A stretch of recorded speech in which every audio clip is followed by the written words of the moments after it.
And what is up, my droogs? Hey, what's going on? This is your boy Spock. It is Sunday, October 27th here in Louisville, Kentucky. It is sunny out. Fall is here. The leaves are turning colors. Everything is going okay, I guess. And I have managed to survive yet another week. We are in week 43 of 52 for the BladeForums.com year of giveaways, and yeah, we're here to do it. Somebody's gonna win today. Might be you, maybe somebody else. So yeah, folks, here live in Louisville, we're seeing what's going on here. Got my new hair puffed out, looking fabulous as always. Basically, yet another week in paradise. I got a couple people in chat. I see Mark Grant. I see Rick Bradford. I see Ed Seymour. Hey, I haven't seen him before in the chat. Yeah, Mark Grant, Rick Bradford, Jason Puckett, Ed Seymour. Big Daddy was here a little while ago, but apparently it may not be here now. But yeah, we are here, and we are going to do the year of giveaways, week 43. Has anybody in chat not been here before, or are you guys old hat? Because I will just I'll breeze past the thing for y'all if you guys have been here before. Otherwise, well, fuck it, we'll break it down anyhow. For those of you who are tuning in for the very first time, which may or may not include people in chat, this is the BladeForums.com year of giveaways. BladeForums.com officially was born November 3rd, 1998, which makes November 3rd, 2018 our 20th anniversary. Because of that, a number of manufacturers chipped in and gave us a whole bunch of stuff to give away to the members. We got knives from, in, roughly alphabetical order, not including everybody. We got stuff from Boker, Buck, Cold Steel, Kizer knives, K-Bar, Becker Knife and Tool. We got stuff from Emerson, Spyderco, White River Knife and Tool. We got stuff from all kinds of suppliers, and they were nice enough to donate a whole bunch of stuff. Oh yeah, Himalayan Imports. We've got stuff from Killhouse Knives. We've got just a whole bunch of stuff. And we are giving it away until it's gone. Week 43 here means that we have roughly 9 weeks left to go. Week 44 is up and live right now. But for week 43, we got a resupply from Spyderco. Some of you may have seen the video that was posted on our YouTube channel. If you haven't seen it, I suggest you go ahead and watch it. It's an unboxing video showing all the new knives that we got from Spyderco. The first one we're giving away is the Spyderco Endela. For those of you who aren't familiar with this model, this is a combination of the Endura and the Delica. They basically split the difference on it. This knife is VG10, has the Spyderco FRN handle, the hourglass pocket clip, etc. Lockback with the boy dent, all that good stuff. Great little mid-sized working pocket knife. We'll be giving that one away today. Later up in the drawings, we'll be doing Spyderco Native 5, Spyderco Native Chief, Spyderco Little Native, and probably a Tenacious that they sent as well. So we've got that coming up in the next few weeks. We also have the Killhouse knives, kukri that'll be coming in the next couple weeks, and everything and so on. Basically how it works is that every week I post a giveaway thread. As you can see here, this is on the screen, week 43 giveaway thread. And the way to enter is that you come to this thread here on the forums, and you read through the rules, and you post, "I'm in." If you are a basic member, like or a registered user like this fella right here, then you must have joined before October or November 3rd, 2018. Well, this fella didn't join before November 3rd, 2018. So obviously, if we do pick him today, he's going to be disqualified. If you are a registered user and you did join before November 3rd, 2018, then you must have sent a letter to bladeforums.com, 8007 Vinecrest Avenue, Suite number 6, Louisville, Kentucky, 40222. If you sent that letter and you have the requirements there where you tell us your post number, your name, address, what got you into knives, etc., then that makes you eligible for the grand prize giveaway. If you don't send the letter and you didn't follow the rules, then guess what? You don't get anything. If you are someone with a paid subscription, like Jeremy A here, or JTB5 here, or Mistman68. Mistman68, perfect example. Mistman68 joined April 7th, 2019. But because he has a gold membership, the date requirement for registration is waived. If you have a gold or basic, or if you have a basic, gold, platinum, or knife maker membership, then you are eligible to get in on any of these prizes, because since you support the forums, we appreciate it and you get to be a part of it, part of the year giveaways without anything having to go. So, long story short, if you are a registered user, you have to send the letter in. If you're a paid subscriber, you don't have to send the letter in. And we go through and we go to random.org. And I hit the generate button that you can see up on the screen here. See that generate button? When I hit that, that will pick a random number out of the thread. And then we come back to the giveaway thread here. And I pick the post number that corresponds with the number picked by random.org. You can see here every single post has a number to it, 2, 3, 4, 5, etc. And we go through and we take the number from random.org that's generated, and we go to the giveaway thread and we pick that person. Very simple. It's not complicated. Kool-Aid, etc., etc., etc. When the number is picked and we go to the thread, we'll first be giving away a bladeforums.com sticker, then we'll be giving away a bladeforums.com Velcro patch, then we'll be giving away a bladeforums.com logo t-shirt. As you can see, it's got the Blade Forums logo on the front and the back. Then we will go to, we will give away a bladeforums.com membership, and we will move on from there to the live, or to the grand prize, which this week is the Spyderco Endela. Next week will be the Ontario Knife Company Chimera fixed blade, combat knife fixed blade, and so on.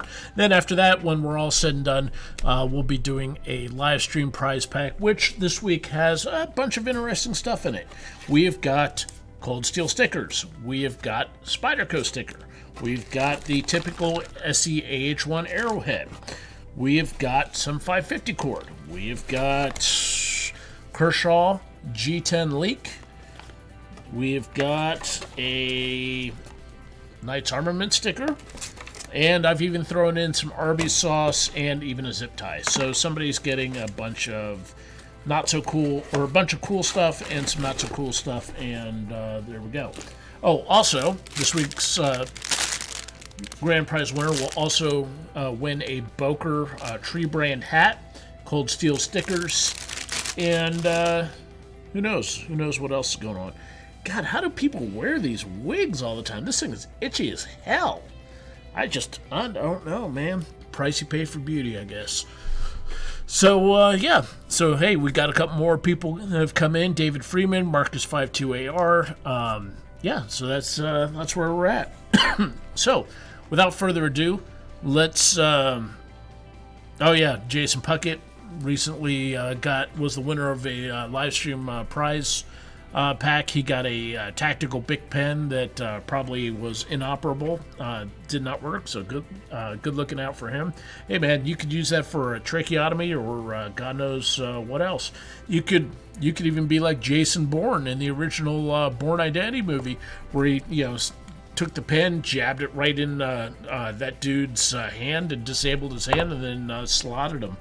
So yeah, just remember, the mind is your primary weapon, not not whatever weapon that you've got on you. So let's get to giving some stuff away here. We've got a bunch of stuff to do this week. We've got some interesting news going on here. Got some stuff I want to talk about on my end, and some interesting current events that are happening. So first off, what we're going to do is we're going to go to random.org. I'm going to hit the generate button here and post number 169. 169. Nice. Post number 169 is the first winner, and they're going to win a bladeforums.com sticker. So let's go to the thread here. Post number 169. That's probably going to be on page like 7, I want to say. Let's see what we got here. Nope, page 9. All right, there we go. All right, so page 9, we go down, we go down, we go down, we go down, we go down, and Apocryphiliac. Apocryphiliac.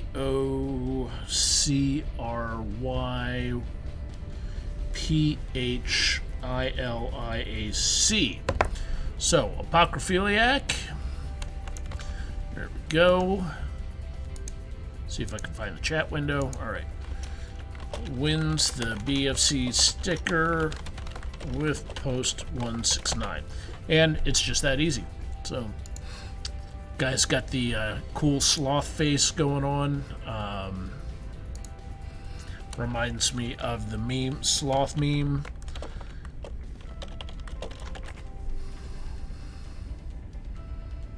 Let's see if I can, rape sloth. That's basically it. Oops. Let's see if we can get back to that. Yeah. Anytime I see a sloth, I think of rape sloth here, where my couch pulls out, but I don't. This is a meme that harkens back to, basically, if you guys aren't up on your memeology, rape sloth is a meme that came from Pirelli tires, where they did a photo shoot of a supermodel holding a sloth, and the sloth in question looked particularly skeevy there. So that became a meme back in the late 2000s, and away we go. So that's where we're at with that. Let's get on to the next thing. We're going to give away a bladeforums.com Velcro patch. Bladeforums.com Velcro patch comes in 5 different colors. As you can see up at the top left, we have the bladeforums.com standard logo with the blue stripe. Then going clockwise, we have the gold patch for gold members. We have OD green in black. We have stealth gray in black. And then we have multicam for the colorway. For those who are interested in such things, the most popular patches in order have been the bladeforums.com blue, then for some reason stealth gray, OD green, multicam, then gold. I'm honestly surprised. I would have figured that more people would go for the gold patch than the other colors, but stealth gray and OD green have been incredibly popular for some reason. So let's go to random.org. Let's hit the let's get to there, hit the generate button. Post number 266 is the winner for this one. So let's go to the giveaway thread. Post number 266 may be on page 14. Yep, page 14. Managed to get it right for once. All right, and post number 266 is untitled. UNTYTLED wins the patch. So congratulations. And let's go over to the chat window here. Congrats to with post 266 wins the BFC Velcro patch. And it's just that easy. So up next, what we're going to do is we're going to give away the bladeforums.com logo t-shirt. The logo t-shirt here is made out of 100%, I think it's 100% cotton, maybe a poly cotton blend. I honestly don't remember. And I can't be asked to get up out of this chair. It's got the bladeforums.com full logo on the back center chest, and then you've got the bladeforums.com small logo over the left chest, so that way they can see it coming and going, and you get to advertise bladeforums.com wherever you go. So we're going to go ahead and do that now. For those people who are super extra girthy like myself, we only have sizes from small to XL now. We've given away all the 2X and 3X shirts that we had.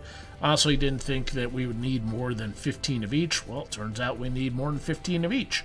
I've got probably, well, here, I can actually show you. Those are all the bladeforums.com t-shirts that we have in the shop. The first 2 rows there are large and XL, and then you've got just a smaller pile of small and medium. And small and medium decided, despite the number of manlets that are out there like Iron Kid 883, small and medium just are not going very quick. So we've got a few of those left. So yeah. Oh, Pioma has shown up. So let's go to random.org. We'll give away the bladeforums.com t-shirt here. Post number 159. 159. Go back to the giveaway thread. Post number 159 is probably going to be on page 7. Nope, page 8. Page 9. Alright, so it's not on page 9, so it's got to be on page 8. Alright, scroll all the way down, and Chuck 4570 wins with post 159. So congratulations to Chuck 4570 for winning the bladeforums.com t-shirt. Post 159 wins the BFC t-shirt. Boom. And that's how it goes. And one other thing I need to remind you guys of, if you have won a prize in the last 26 weeks, then you aren't eligible to enter again. But if you haven't won in the last 26 weeks, for example, if you've won in week 18 or before, then you get to enter the contest again. So, if you won in weeks 1 through 18, you can enter the contest again and be eligible for the grand prize, t-shirts, etc. If you haven't, if you won in week 1 through 18 or you haven't won at all, then you can enter in. If you won in weeks 18 through 43, then of course you're not eligible to enter in for the contest again. That's just to be fair to everybody that has entered. There's a lot of people who want to go, and there'll be that. Live stream prize pack. Since we have basically about 20 or so people that watch the live stream, of course, we ask that if you've won the last 26 weeks, don't enter again. If you haven't won in the last 26 weeks, then you can enter. So yeah, try not to. If you've won a live stream prize pack in the last 26 weeks, come on, don't be greedy, folks. Don't screw over everyone else. Do let other people have a chance. Let them have a chance to win. So up next, we have we're going to do the drawing for the bladeforums.com membership. So let's go to random.org for that. Yeah, don't be a dick like Rick. Don't be a dick, says Rick. Don't be a greedy asshole. Give everyone a chance for a prize. So let's go to random.org here. Let's hit generate. Post number 156. 156 gets the membership. So let's go there, and 156 is going to be on page 8 again. Page 8's getting a lot of traction today. 156. All right. Skyanops. SCIAENOPS. That is a new one. Haven't seen that name before. But as you can see, Skyanops with post 156 wins the membership. As you can see, Skyanops here joined January 19th. January 19th, 2019. So because he joined January 19th, 2019, but he has a gold membership, he's eligible for the prizes. So just goes to show you invest a little bit of money and you are eligible for all kinds of prizes. So it's a good thing. So we've knocked that out. It's 5:20 p.m. We've already given away the sticker. We've given away the patch. We've given away the t-shirt. We've given away the membership. So that leaves us with a bit of time to go before we get to the grand prize of the Spyderco Endela and the live stream prize pack of all kinds of goodies, the Kershaw G10 leak, the stickers from Cold Steel, Spyderco, etc., the Arby's sauce, 550 gourd, etc. Whole package of live stream goodies that somebody's going to win. So let's talk about what's going on in current events. For those of you who aren't friends with me on Facebook, this week, Friday, I had to close down the shop because I am getting old. And I've hit my 47th year. And when I was at the allergist earlier this year, they suggested that I go get to a gastroenterologist and get scoped because being 47 years old, white, male, Caucasian, male, family history of esophageal cancer. They wanted me to get scoped to make sure that nothing is going on inside of me. So Friday, I shut down the shop, went to the Ryan Beck asks how to enter the live stream chat raffle. Ryan, basically, wait till we do the live stream raffle. What's going to happen is you're going to give us your bladeforms.com username. When it's time, we go to Wheel of Names here, and I take all the names and we hit the go button, and a random name will be chosen, and that's how we do it. In the meantime, so what happened was I went to a gastroenterologist. They said that based on my symptoms, I need to get scoped. Went to an endoscopy center. They basically gave me some really good drugs, knocked me out, shoved a tube down my throat, took a bunch of pictures, did some biopsies, and looked at some worrying stuff. And, hopefully there's no precancerous stuff going on. But yeah, I'm old, I'm fat, I'm white, I'm male. I've got a history of cancer in my family, so now I get to be on Nexium or Prilosec, whatever the fuck that shit is, omeprazole or whatever. I get to take that for a couple months to see if that's going to clear up some of the stuff that's going on inside me, and we'll see what goes on from there. Yeah, so this is a joy. This is what I get to deal with being 47 years old, hoping I don't get cancer before my kid gets out of high school. So yeah, other than that, let's see. Let's talk about what else is in the news this week. Let's talk about the news. Nothing going on with knives this week. Knife Rights doesn't have anything new posted on their website. So we'll click off of there. We'll go to Amazon.com again, and we'll point out that if you can't donate to Knife Rights directly, KnifeRights.com is basically fighting for our thing. My suggestion is that if you can't donate money to Knife Rights directly, but you're buying on Amazon, go to smile.amazon.com. As you can see here, smile.amazon.com. They let you choose a foundation or a charity to donate to. I personally have my purchases going to KnifeRights.com or Knife Rights. They get a portion of every purchase I make. Enough people have done that so that in the last quarter alone, Knife Rights got $3,000 from Amazon purchases, which is not bad at all. I mean, so many people are buying shit off Amazon. Look at this. That Amazon has donated $144 million to charities since August 2019.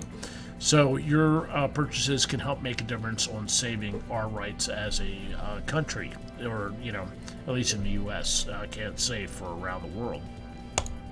So let's talk about what's happened big time in the news this week. So basically really bad dude. A terrorist named al-Baghdadi. A terrorist named al-Baghdadi got whacked last night, or basically Saturday night. There's basically, this dude was the head of ISIS. And as you can see here, we've got a Washington Post article saying Abu Bakr al-Baghdadi, extremist leader of Islamic State, dies at 48. That's one way to put it.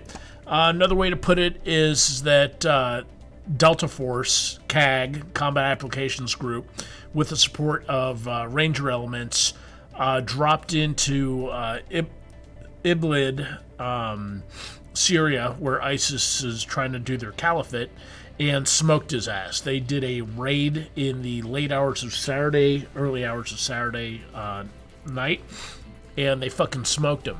They sent in a couple troops from what I understand, Alpha Squadron of Delta went in with Rangers performing as security elements, and they went in and they chased him down. They went into his compound and they chased him down, and they smoked his ass.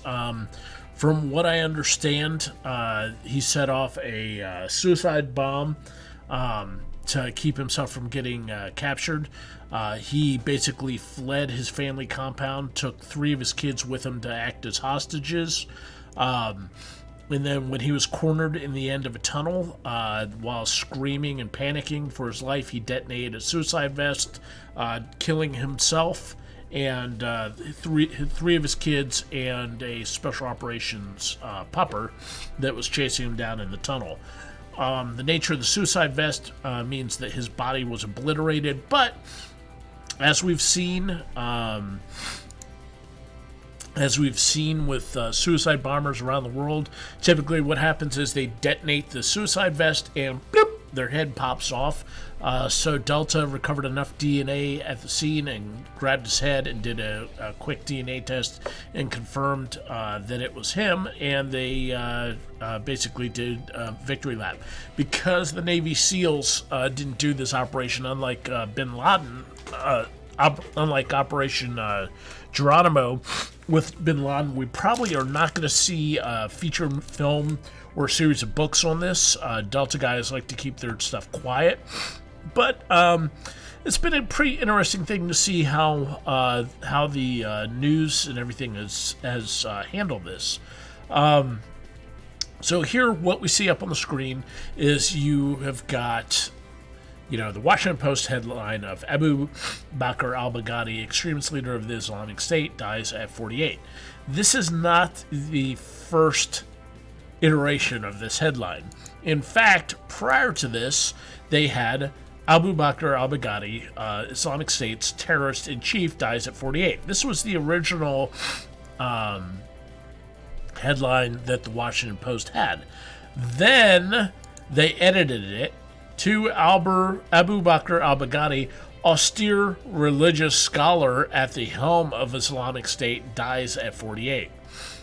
Why the Washington Post felt that they needed to edit the headline from him being a terrorist leader to, the austere religious scholar, who the fuck are they worried about offending? It's it's news. Oh God. God forbid we describe, terrorists as what they are. And for people that doubt it, here's an archive of how they had the title on this. Well, people reacted as people will react on social media with ridicule. People, here's one mock-up that somebody did. Oh, Abu Bakr al-Baghdadi, guy with multicolored beard, who Trump killed because he hates Muslims, dies at 48. I mean, this is basically an accurate version of how the Washington Post, tries to profile things. It's not really, it's crazy. And God forbid we accurately describe what a scumbag he was, because, this dude personally raped and killed a U.S. hostage, Kayla Mueller, and turned Yazidi girls who were Christian girls in the region into personal sex slaves. This guy was a piece of shit. You know, this guy was responsible for all kinds of atrocities. Not a good dude. And, you know, going basically, hey, we'll miss you, austere religious leader. You know, this guy set you know, in this picture right here, we see an ISIS hostage set on fire. We see a string of ISIS hostages, you know, having their heads blown off with det cord. That's what this is right here. You see this flash? That is det cord wrapped around the necks of hostages and then detonated. You see hostages being strung up like pigs. And then at the bottom here, you've got a kid, you know, under 12 years old, getting ready to fucking decapitate a dude. That's the kind of shit that ISIS did in their area. And to have the Washington Post go, oh man, oh he was a austere religious leader. You know, we don't have to whitewash it. This guy was a fucking scumbag. And you know, if you need any indication of why, you know, people don't trust the press right now, this is the kind of shit that goes on. You know, whitewashing a terrorist. Oh, hey, we gotta, you know, yeah, we can't, you know, call it like we see it, you know, but hey, 3 years of calling anyone who supports Trump or Trump himself, you know, super mega Hitler and his supporters are Russian bots who are racist. Yeah, no problem there. So, you know, in ironically, in a batch of in a ironic twist of fate, SNL basically had and of course Google has taken this down. SNL had a sketch last night, just minutes after the raid happened, where al-Baghdadi was killed. SNL had a sketch where they were joking that Trump was bringing jobs back to ISIS. Well, that aged pretty well. You know, not 6 minutes after they announced that al-Baghdadi was killed, SNL has a sketch, and yeah, that's some great timing. That's some great timing for Saturday Night Live. So yeah, it just goes to show, you know, the double standards that occur under this. You know, there's social media tweets are going off about how you know, Trump killing al-Baghdadi wasn't a good thing. How, you know, we're going to see more ISIS strikes worldwide because of it, etc., etc., etc. So, yeah, I'm having an allergic reaction here, folks. I don't know what's going on. It's not that I do a whole bunch of coke, because as you can see, I'm a fat bastard. My allergies are just killing me. So, yeah, it's shameful to see people whitewashing the death of a terrorist. Fuck him. Fuck the Washington Post for trying to whitewash it. And fuck SNL. So, other news. Steve Bullock, you know, posted on social media. Oh, yeah, Rick Bradford brings up a great point. Rick Bradford brought up a great point here that Trump would not give certain senators a heads up because they leaked too much to the press. Trump did not inform Pelosi or Adam Schiff. Pelosi is the head of Congress, Democratic head of Congress. Adam Schiff is the head of the Senate Intel Committee. And basically, he didn't inform either of them that this raid was going to happen. No advanced knowledge or anything like that. Probably because, you know, there's so much leaking going on the Democratic side of things, where Adam Schiff is basically just announcing shit to the press as soon as it's, you know, held in confidence or released. that he didn't notify either of them that this raid was going to happen, probably to save the lives of Delta operators. So yeah, it's a lot of fun. So yeah, let's talk about what else is in the news here. Earlier this week, October 20th, there was an NPR article about how a majority of Americans favor stricter gun laws. And Seth Bullock, governor of Montana, says, "I am a hunter and a gun owner. No hunter needs a 30-round magazine, bump stock, or assault weapon. A large majority of Americans, Republicans or Democrats, agree." Well, guess what, Governor Bullock? Second Amendment isn't about hunting. Second Amendment is about, we don't have the Second Amendment in case the deer, have an uprising. We have the Second Amendment to fight, to defend ourselves and fight back against tyranny. So, yeah, when Seth Bullock says that, it's a sign of things to come. If you get left-wing anti-gun people into governorship in places like frickin' Montana, we have to watch it or our, rights are going to go away. So, Montana is going this way. Washington State's gone. Various other western states that you would think are going to be pro-gun strongholds, they are turning blue very quickly. Despite Montana, Montana's governor saying this, later last week, we had a favorable Montana Supreme Court rulings where localities cannot enact gun control. Montana has a state preemption where basically it doesn't matter if cities like Missoula want to impose extreme gun control measures. The state law trumps the cities, and they can't pass it. So there was a Montana Supreme Court case where they challenged the preemption law of restricting local governments from passing gun control measures. And city of Missoula's gun control ordinance basically what Missoula wanted to pass universal background checks in the city. And they got sued up to the state Supreme Court, and the state won. So despite Bloomberg and other gun control groups trying to get restrictive gun control passed, criminalizing private transfers or enacting universal gun control, despite the wishes of Montana's governor, state preemption has won, and sorry about your luck. Also, other news. You got to watch what you say, folks. A veteran, Korean War veteran, criticized police practices and got his guns and gun ownership license seized by the chief of police. So basically, what happened here is that there was a school crossing guard in Massachusetts who his job was to... Oh, man.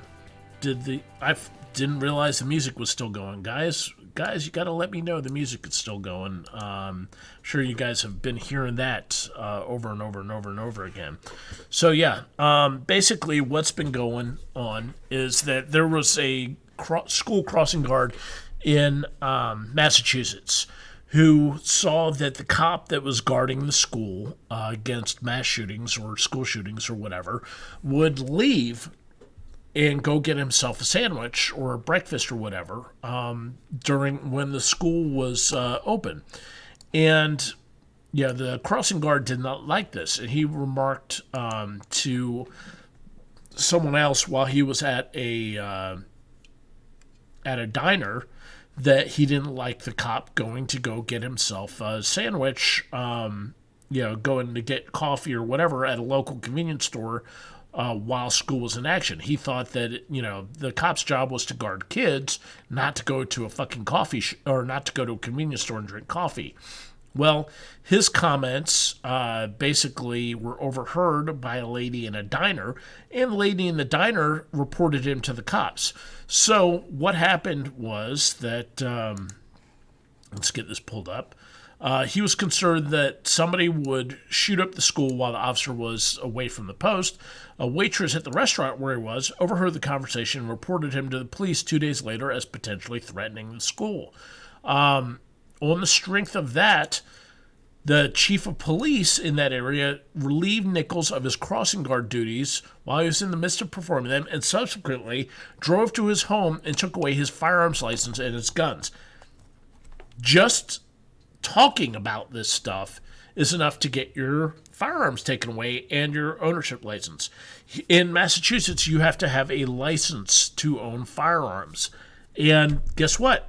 They can revoke it without due process or the opportunity to contest it. There's no paperwork involved in either case. They just said, hey, hand me your firearms license, and guess what? We're taking your guns. This is why red flag laws are such a bad idea. And, even the ACLU is opposing red flag laws in certain areas. The ACLU is no friend to gun owners. And California has gone so freaking crazy that the government is allowed to confiscate an individual's firearms if a family member or law enforcement officer petitions the court to do so, and the court determines there's a substantial likelihood that the individual poses a significant threat to themselves or others. This whole thing takes place ex parte. What that means is that you do not have to be present for them to do it. All they have to do is go, hey, man, check out this Facebook posting that you did, where you say, man, this is totally screwed up that these people are doing such a thing. Somebody should take action.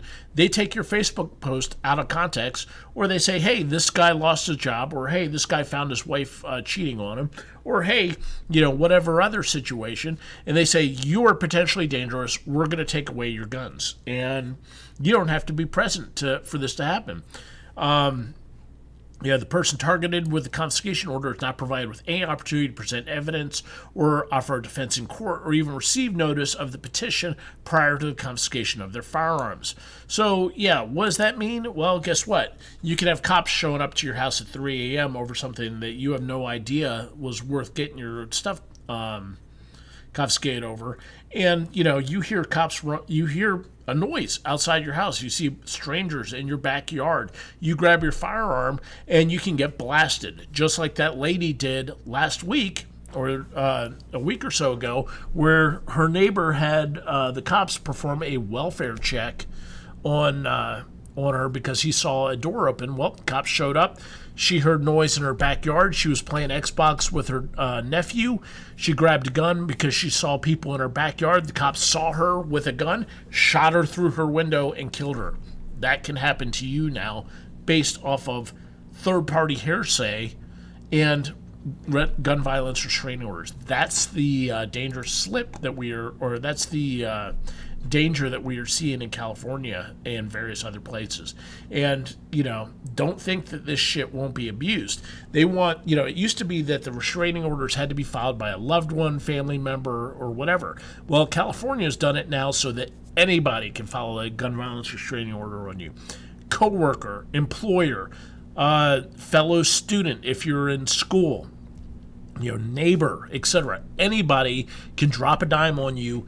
You don't even have to be present for them to drop the dime on you, and they can judge you to be a threat and come get your guns and possibly kill your ass. Because, this isn't paranoia. We've actually seen it happen. So, not good.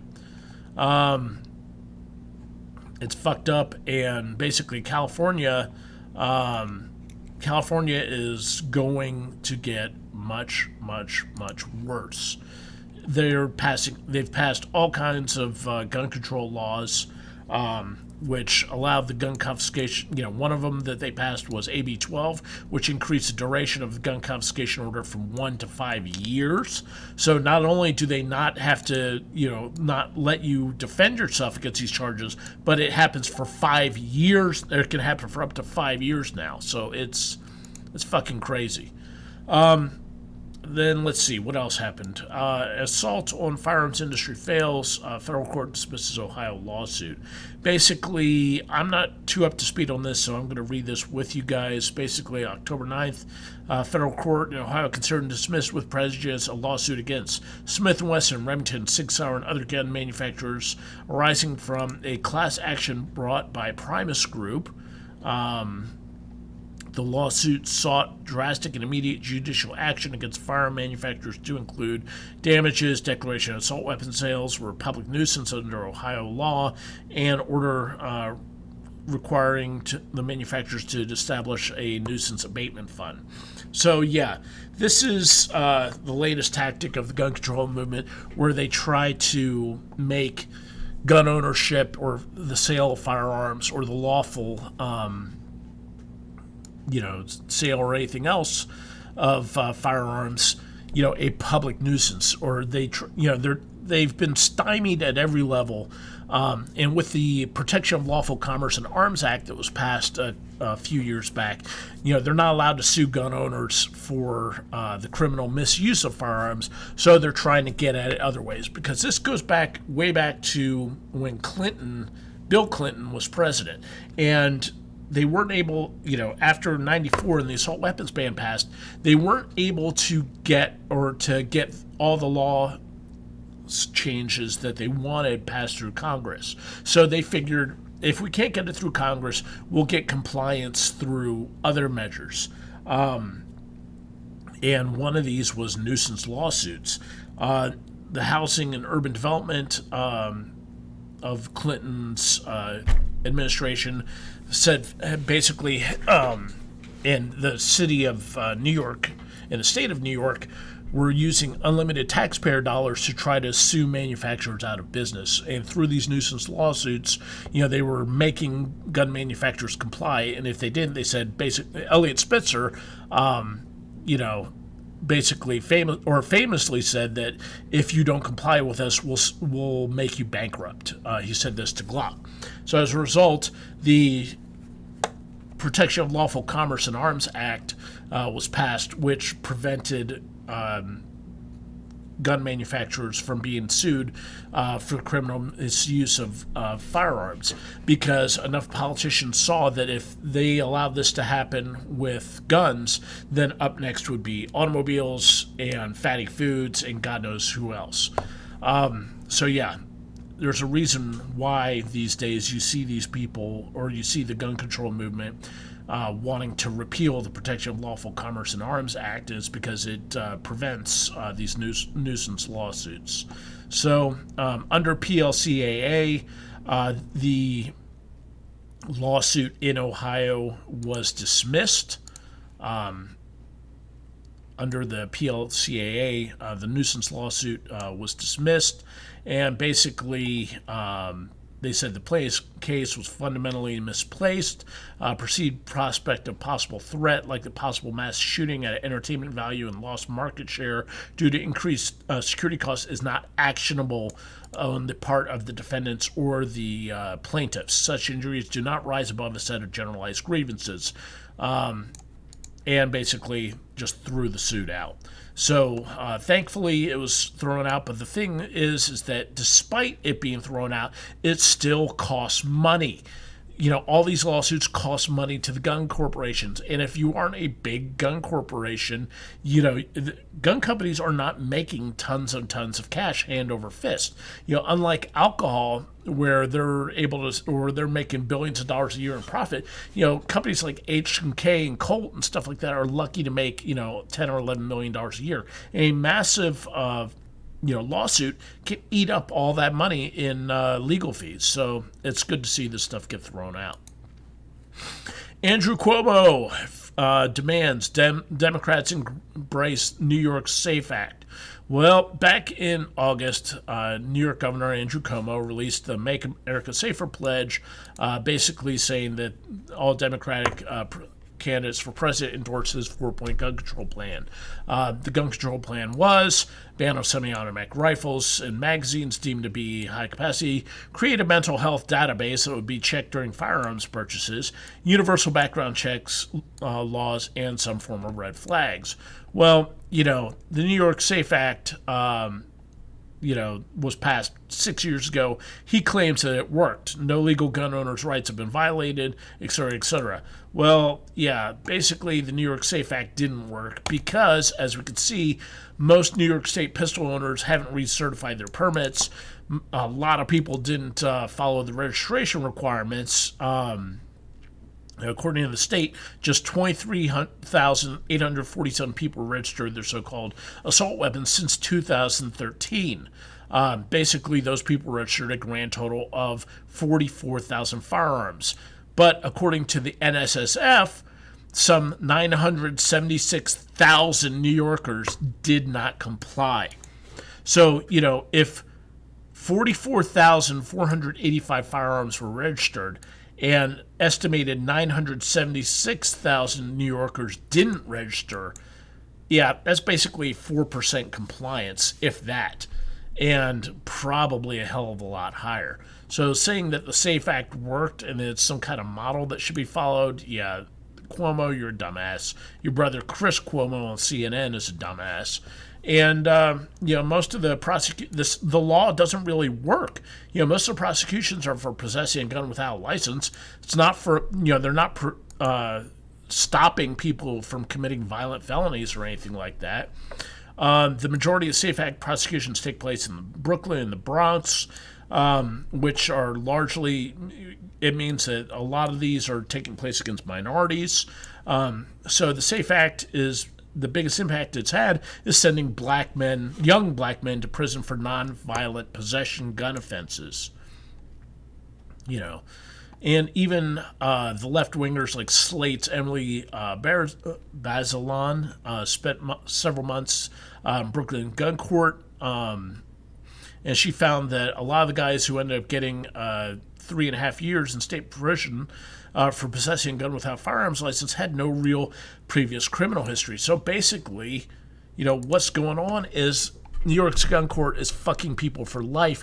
If you get sent to jail for, over a year, you're a felon, and that takes away your voting rights, it takes away all kinds of stuff, and these people are just getting hammered even though they didn't have a criminal history.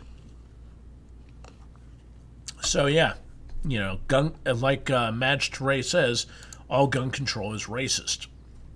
And there's no really, it gets shown here in New York's gun courts. So yeah, there we go. Up next in Orwell news, Colorado student posted a picture with her brother, who's a combat veteran, to Snapchat, and then she got suspended from school. Somebody... Apparently, photos shared by users on Snapchat are only supposed to last 24 hours. And, unfortunately, the internet is forever. If there's one lesson we've learned, is that anything that you put on the internet lasts forever. And the student in question, or the photo in question, showed the student holding a Glock handgun and her brother, who served in special operations, holding a Palmetto State Armory AR-15 while flipping off the camera. The family was getting ready to go to the range. The teen is an avid shooter who shares her love for guns with the rest of the family, and they often go to the range. The caption on the photo said, "Me and my legal guardian are going to the range to practice safe and responsible gun ownership while getting better so we can protect ourselves, while also using the First Amendment to practice our Second Amendment." Notice, using the First Amendment to practice our Second Amendment. Officials at the senior's high school saw the photo and suspended her over it. There was no threat. It was talking about responsible gun ownership. She didn't threaten to blow up the school. She didn't threaten to do, anything wrong. She didn't threaten to hurt anybody or anything like that.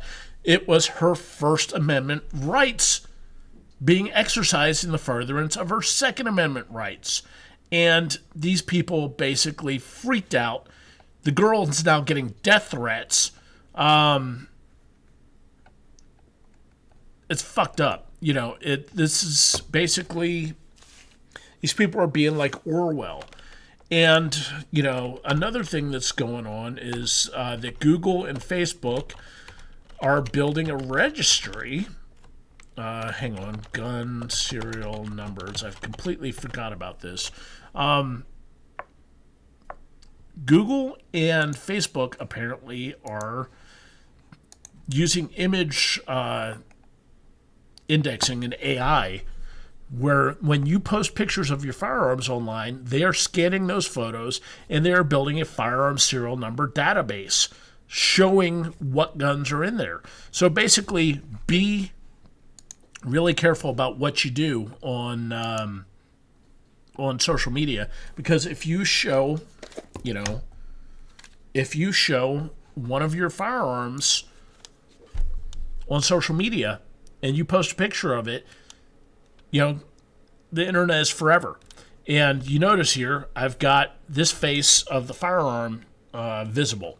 No serial number right there. But if I show the other face in a high-res video, the serial number could be seen. And Google and Facebook are taking those photos that you post on the internet, and if you show a serial number, they're building a database of it. And what they do with that database is completely unknown. They could turn it over to third parties. They could turn it over to whatever they want. And this is how big data is doing shit that is shady as hell. Your privacy is no longer your privacy. And remember, the internet is forever. So you've got, Snapchat photos that are being shared to schools that can get your kids kicked out of schools. You've got friends, coworkers, exes, family members, whatever, who can have your firearms taken away from you without you being there to defend yourself in court through gun violence restraining orders. You have got, Google and Facebook building databases. And then, you've also got the TENS code system that's going on in medicine, where anytime you go to, how many of you guys have gone to a doctor's office recently here in the U.S.? And if you notice, they're no longer writing stuff in paper charts. They're putting everything on iPads. They're doing everything on computer screens. And this came about during Obamacare, where everything is moving to a 10 code system, where everything is getting into centralized databases. And one of the things they're adding in on the medical databases is that whether or not you have firearms ownership in your home, because they want to see who has firearms ownership and who later comes in for firearms injuries, who later comes in for whatever. And if you have some kind of episode, mental health episode, where you're depressive or you're angry or you have some kind of psych thing, they can go through your medical records now too and see whether you have firearms ownership. So if you go to a doctor and the doctor asks you about whether or not you have guns in your home, what are you going to do at this point, folks? Are you going to tell the doctor that you've got guns in your home? Because remember, once that stuff's in a database, it doesn't go anywhere.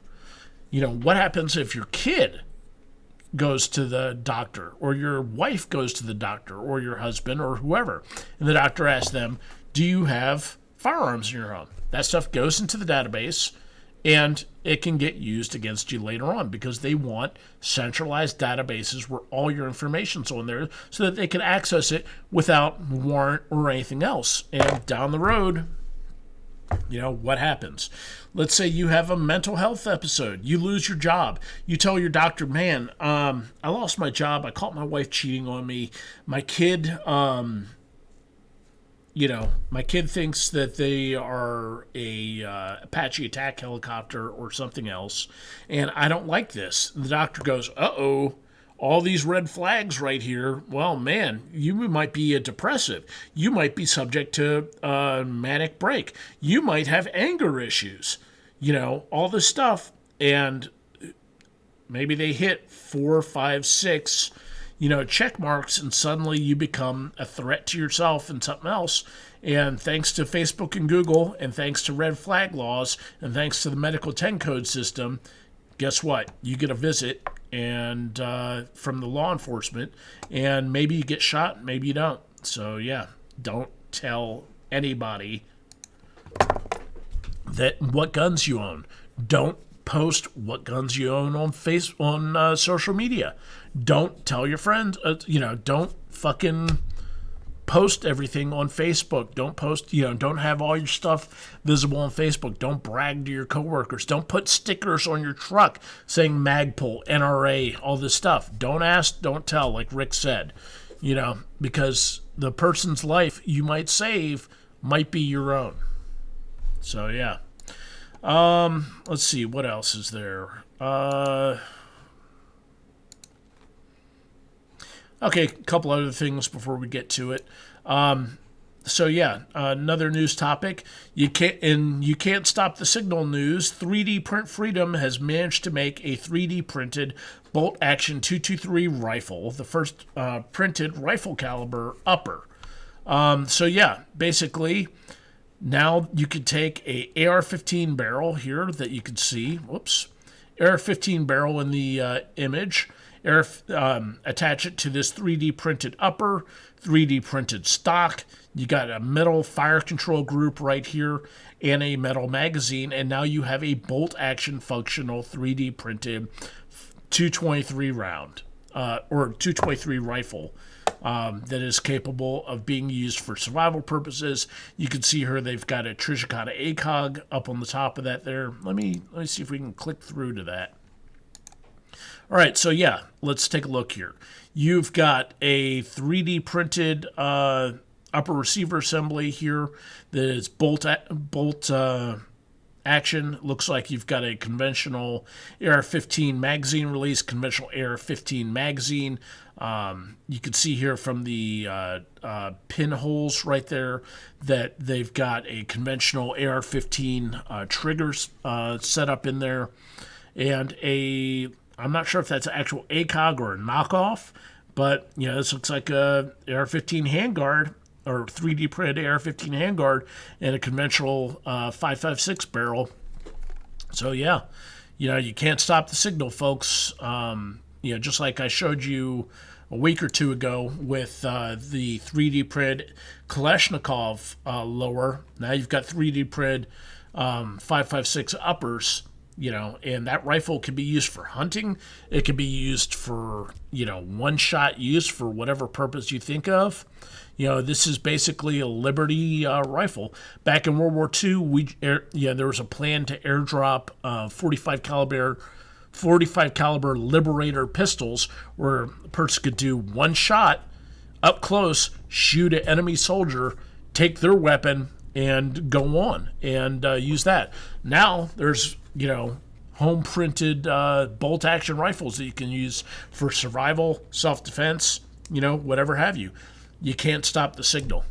It's just, once the knowledge is out there, it's out there forever. All right, up next, there was some comments done by New York Rifle and Pistol President, or New York Rifle and Pistol Association President Tom King, regarding 80% lowers. Apparently, some comments by him were taken out of context, where he was supporting. They said that he supported the banning of 80% lowers or any other firearms. All right, let's see. The quotes in question came from a 30-minute Newsday interview. Let's see if we can take a look at the Newsday interview here. See if I can turn that off. All right. Let's see. Whoops. Control F. Really? Fucking stuff. King. All right. Let's see. Yeah, they took part of this quote out. These 80% guns are providing a way for prohibited people to buy a firearm. So basically, they did a 30-minute interview with Tom King, who is the president of the New York State Rifle and Pistol Association, and they chopped out one or two sentences and used it out of context to have him slammed. And people were super pissed off about it, and he took a lot of heat, so it's good that he's setting the record straight on it. Let's see. Okay, so this is interesting here. This is something that I wanted to talk about. There was a shooting of a toddler and a baby in Philadelphia earlier this week, where a 2-year-old Nicolette Rivera and an 11-month-old Yazim Jenkins were shot. The 2-year-old was killed. in a separate shooting, and the 11-month-year-old was wounded, if I remember correctly. So basically, Francisco Ortiz was taken into police custody Thursday and charged with attempted murder for shooting Yazim Jenkins. He's also the prime suspect in a September 18th homicide in northeast Philadelphia. The shooting was not drug-related, but instead a domestic dispute. So this guy, Ortiz here has 17 prior arrests. And this guy apparently was released in January after serving 10 years in prison. The guy had served 10 years in prison, got out, and managed to get his hands on an AK-47, who he supplied to Freddie Perez and Tavon Thomas, who used the gun to kill the 2-year-old Rivera in Kensington on Sunday afternoon. So, this guy serves 10 years in jail, has 17 freaking arrests. 17 arrests. 10 years in jail, managed to get out and get an AK-47. Yet we're the people that apparently need to have laws focused on. If you've got 17 arrests and you can still get an AK-47, it tells me that no amount of gun control is going to fucking work. Just like, no amount of prohibition has stopped people from being able to get their hands on illegal drugs. Guess what? No amount of prohibition is going to be able to stop criminals like this guy with 17 prior arrests from being able to get their hands on illegal guns. We saw that last week in Mexico, where fucking narcos took on the Mexican military and won. There's exactly one gun store in Mexico. It's in the middle of an army base.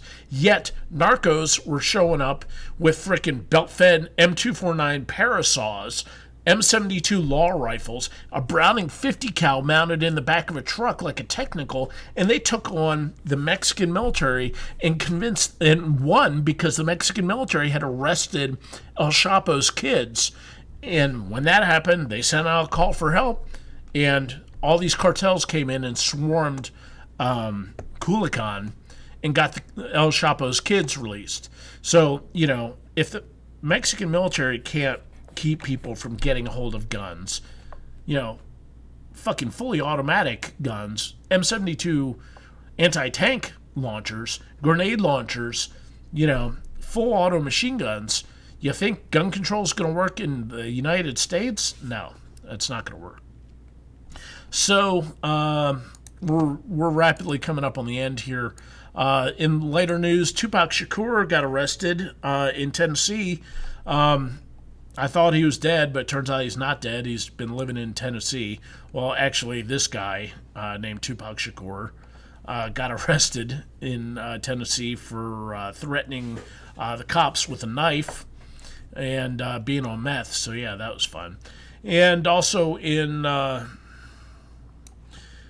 Kid asks in chat, why would somebody shoot a 2-year-old? Well, here in the U.S., here's the deal, folks, or for Iron Kid and Big Bad Goth, and for people who aren't familiar. Here in the U.S., we have something called the Controlled Substance Act of 1968. The Controlled Substance Act of 1968 set up the DEA and set up a drug schedule where certain drugs are classified as having medicinal value and certain drugs are not. Weed is on Schedule 1 of the narcotic schedule, as is cocaine, heroin, meth, and certain other drugs. And because they're on Schedule 1, they are considered not to have any kind of medicinal value. Because they have no medicinal value, you're basically prohibited from having them.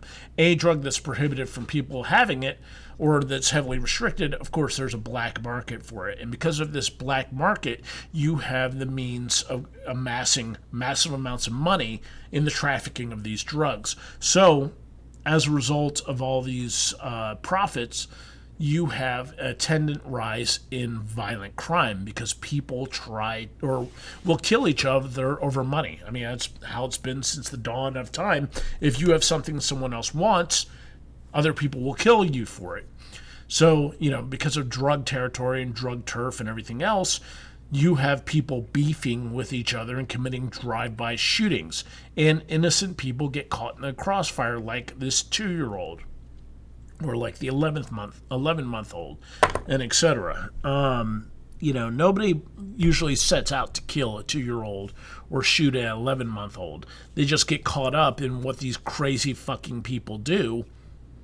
And in this case, dollars to donuts that somebody with 17 arrests under their belt is involved in the narcotics trade. So yeah, that's how it is. The war on drugs has created a commodity for narcotics trafficking, just like the prohibition commoditized or created a profitable commodity in alcohol. And, until we get the war on drugs taken care of and, get the profit motive out of narco trafficking, it's just going to continue on, and there's going to be violence resulting in it. Last but not least, one cute thing going on this week in Knife Topics. Ryan M. Johnson, RMJ Tactical, has decided to go into Mall Ninja gear and is releasing throwing stars available in 3 different colors. You've got Cerakote Bronze, Tungsten, and Savage Stainless. These things are going to be coming out. The first run is going to be a package deal for $85, where you can get the first run for $85, and you'll get the throwing star and a Molly capable scabbard, all together for $80. And once the first run's done, then the stars will be $60 a piece and the scabbard will be $45. So, if you've got a whole bunch of money burning a hole in your pocket, if you don't get in on the first run for $85, you'll have to spend $105 to get a badass 1/8 of an inch thick 80 CRV 2 throwing knife that you can use to do whatever people with throwing knives do. I personally think it's only a matter of time before somebody over in the Middle East or Afghanistan gets a kill with a throwing star now. The SEALs love their tomahawks, so it's only natural that we go to throwing stars as the next link in the chain. And with that, folks, we are done with the news. I'm personally ordering 2 of each color of these throwing stars because I cannot wait to see how awesome these are. I might have to set up a target in the shop here and throw them into it and see how it takes. They're apparently, if you have to flick your wrist in a certain manner where you're just shoving it out there. If you throw it like a frisbee, then the star generates lift and goes off in God knows what direction. But if you just flick your wrist and don't put a spin on it, then it gets done like that. So yeah, we'll see what happens. I'm ordering a few sets of these myself, and we'll see what's going on. We'll see what happens. So yeah, that's it for news this week. And let's get back to, we're back to the main prize here. It's time to do the giveaway for the Spyderco Endela. And again, folks, make sure that if you haven't entered into week 44 for the Ontario Chimera, make sure that you guys enter into that thread. But yeah, it's time now to do the giveaway for the Spyderco Endela. So let me get that pulled up on the screen here. Let me get that done here and get the giveaway thread pulled up on that and go to random.org, and we will hit the generate button. Post number 331. Post number 331 wins the Endela. So let's go to the giveaway thread. Post number 331's got to be on page like 17, I think. Yep, page 17. So let's scroll on down here. 330, 331. Oh! GSXR Rider 314. Sorry about your luck, dude. We didn't get a letter from you, and because you're a registered user, you registered before November 3rd, 2018, so you would have been eligible to win had you sent your letter. But because you didn't send your letter, sorry about your luck. So let's scratch him off. Let's go back to random.org. Sorry about your luck, dude. Post number 139. 139. Let's go back to the giveaway thread. Post number 139 should be on page 7, I believe. Yep. Should be the last post on 130, or second to last post. Gary W. Graley. Congratulations, Gary W. Graley. Gary is usually in chat here, so congrats. Post number 139.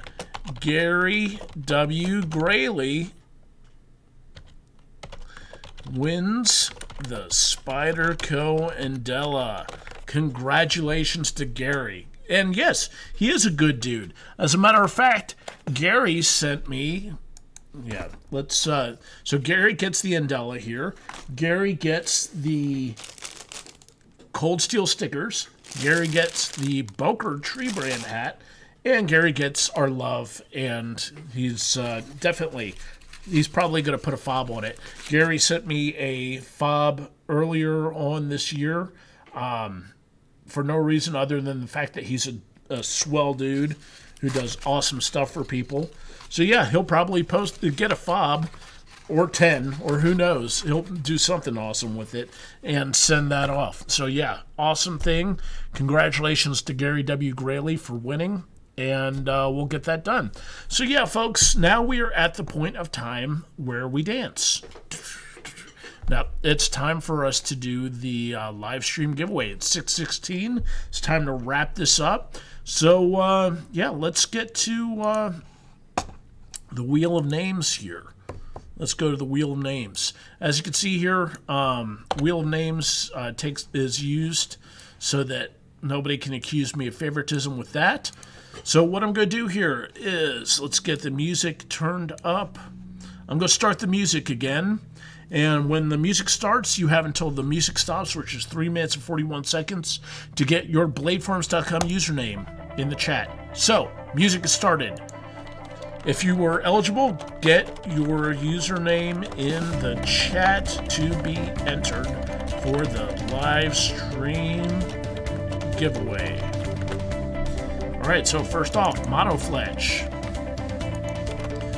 And I'll be right back, folks.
Ran out of purple drink.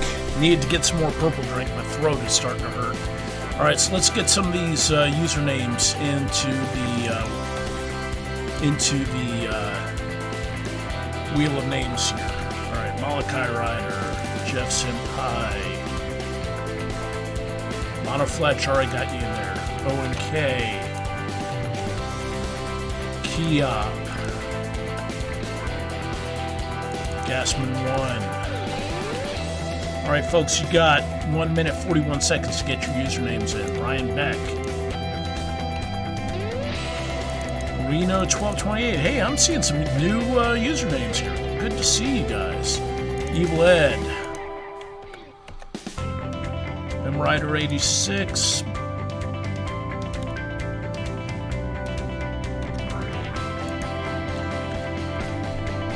There's a Malachi Rider and M Rider 86? That's weird. That is very weird.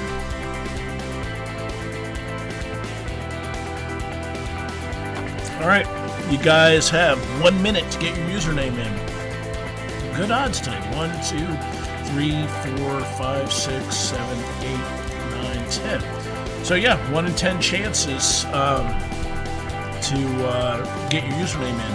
Are new, if you're, folks, are new. Okay, yeah, Reno 1228, you're entered in, so good to go.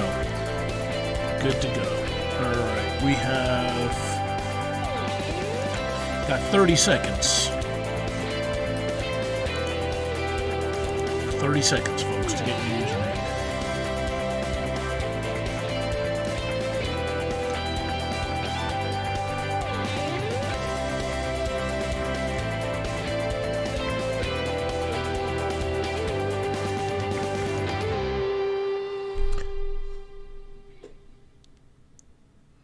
All right, 10 seconds, folks. 10 seconds to get your username in if you want to be entered into the live stream giveaway. Otherwise, we got 10 people here. And, yeah, we're good to go. Yeah, y'all like that music, don't you? All right, any alibis? Any alibis? We have 10 people.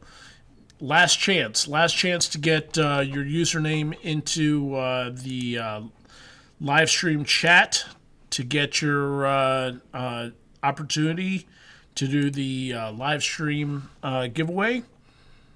Last opportunity. Speak now or forever hold your peace.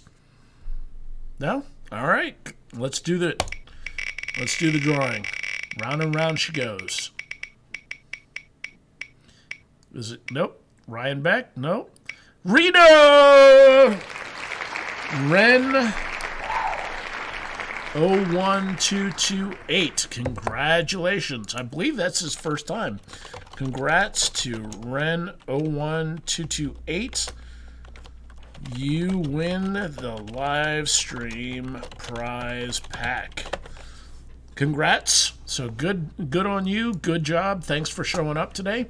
Folks, again, make sure that you get your, for those of you who haven't won anything, or if you won in week 18 or before, make sure you draw or enter into the week 44 live stream giveaway for the Ontario 6515 Chimera. That's going on live right now.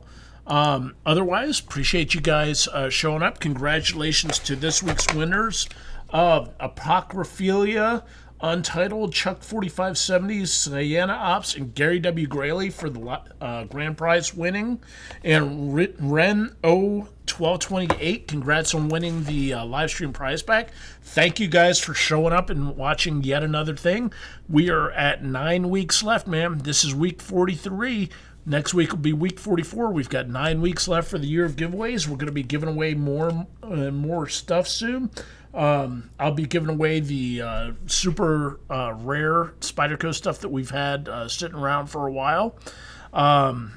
Yeah, for those of you curious about the wig, my wife wanted to go as Roy Horn. She would have me go as Roy Horn for Halloween, and she was going to be a tiger.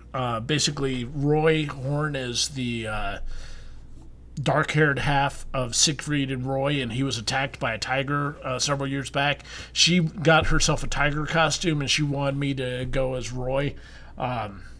Obviously, not quite the correct hair, but, you know, I'm a beautiful motherfucker, and I can wear this and I pull it off and look fucking styling. So, yeah. Thanks for tuning in, folks. Thanks for supporting BladeForums.com for the last 20 years. As always, like, comment, and subscribe down below if you haven't liked and commented yet. Like the video. Come on, folks. Like the video. We've got, there was over almost 2 dozen of you all, and the video has a grand total of 2 likes. What the hell? So like the video. It helps with our metrics. Subscribe. Share the video on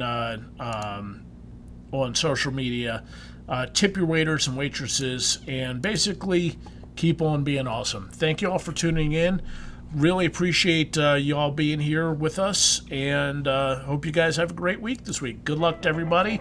Thanks for everybody who won, and you all have a great one, okay?